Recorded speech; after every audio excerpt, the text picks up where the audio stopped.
I can't assure you, you're talking about Panama and Greenland. No, I can't assure you on either of those two. Pada 2019, dunia digegerkan oleh pernyataan kontroversial Donald Trump yang mengungkapkan niatnya untuk membeli Greenland, pulau terbesar di dunia yang terletak di kawasan Arktik.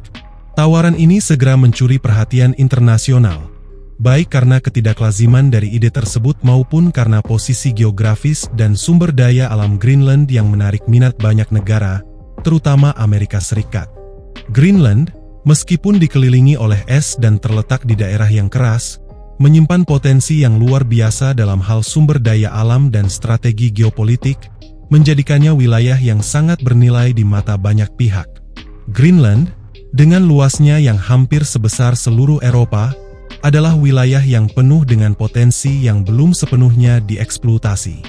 Meskipun sebagian besar wilayahnya tertutup es dan diliputi iklim yang ekstrim, Greenland memiliki cadangan besar mineral, minyak, dan gas alam yang kini semakin menarik perhatian dunia seiring dengan perubahan iklim yang membuat es di Arktik mencair.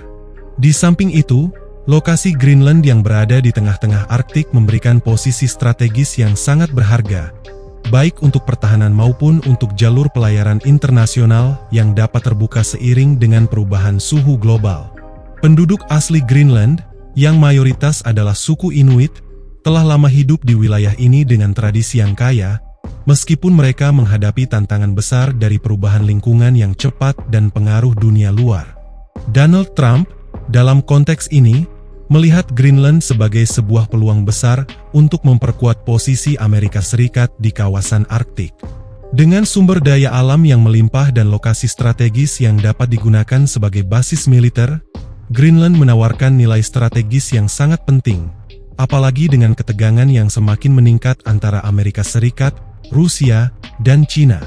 Ketika Trump mengungkapkan niatnya untuk membeli Greenland, banyak yang menganggapnya sebagai langkah yang lebih pragmatis daripada sekadar hasrat untuk memperluas wilayah. Tawaran ini juga menggugah pertanyaan lebih dalam mengenai kepemilikan dan penguasaan wilayah di era modern, yang tidak hanya bergantung pada alasan teritorial, tetapi juga pada kekuatan ekonomi dan geopolitik. Reaksi terhadap tawaran Trump datang dari berbagai penjuru dunia, dengan penolakan keras dari Denmark, yang memiliki kedaulatan atas Greenland. Masyarakat Greenland juga tidak menginginkan perubahan besar dalam hubungan mereka dengan Denmark, karena mereka menghargai otonomi yang telah mereka nikmati, meskipun tetap menerima dukungan dari negara induk mereka. Reaksi ini menyoroti perbedaan mendalam antara pertimbangan politik dan ekonomi yang dihadapi negara-negara besar, dan kepentingan lokal yang lebih terkait dengan identitas, kebudayaan, dan sejarah panjang masyarakat Greenland. Tawaran ini tidak hanya mencerminkan keinginan Amerika Serikat untuk menguasai wilayah dengan potensi sumber daya alam yang melimpah, tetapi juga mencerminkan pentingnya Arktik dalam geopolitik global. Sebagai wilayah yang berada di tengah ketegangan antara negara-negara besar, Greenland memiliki nilai strategis yang sangat tinggi.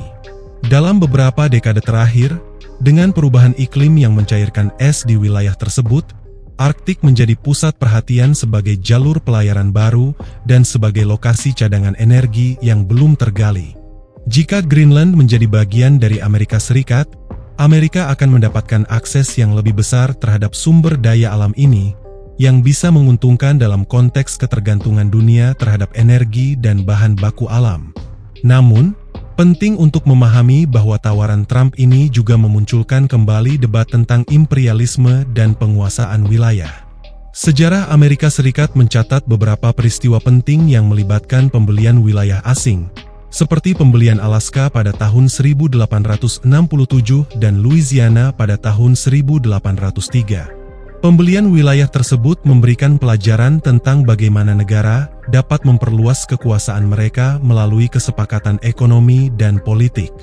Namun, ide untuk membeli Greenland menciptakan perbedaan yang signifikan, terutama mengingat Greenland sudah memiliki status politik yang khusus dan hubungan sejarah dengan Denmark.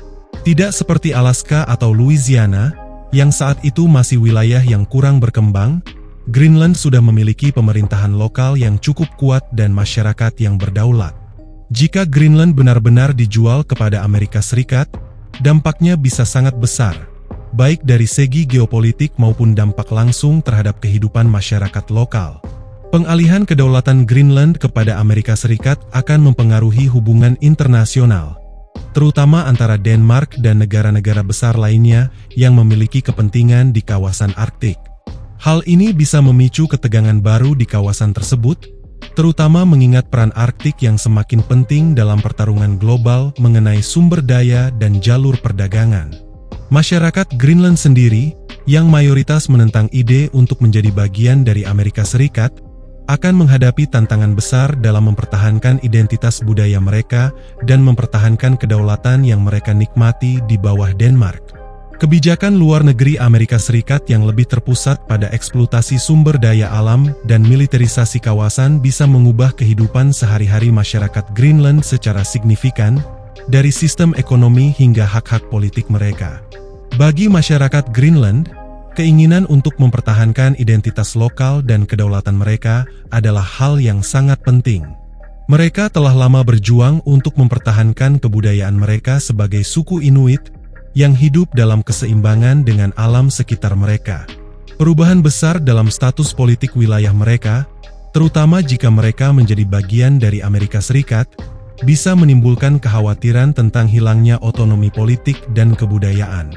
Meskipun sebagian besar penduduknya menginginkan hubungan yang kuat dengan Denmark, mereka juga ingin menjaga kedaulatan mereka dan tidak ingin terjerumus ke dalam struktur politik yang lebih besar yang bisa mengabaikan kebutuhan lokal mereka.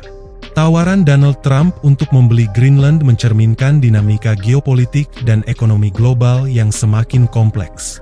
Dalam dunia yang semakin terhubung dan penuh ketegangan antara negara-negara besar, sumber daya alam dan posisi strategis wilayah menjadi semakin berharga. Tawaran ini juga menunjukkan bagaimana kepentingan ekonomi, militer, dan geopolitik dapat saling tumpang tindih, menciptakan tantangan baru dalam hubungan internasional. Namun, pada saat yang sama, ini mengingatkan kita bahwa kepentingan lokal, identitas budaya, dan kedaulatan tetap menjadi hal yang penting dan tidak bisa diabaikan. Apa yang kita pelajari dari tawaran ini adalah bahwa pembelian wilayah bukan hanya soal ekspansi teritorial, tetapi juga tentang bagaimana negara besar mempertimbangkan hubungan internasional, keberlanjutan, dan keadilan sosial dalam konteks global yang lebih luas.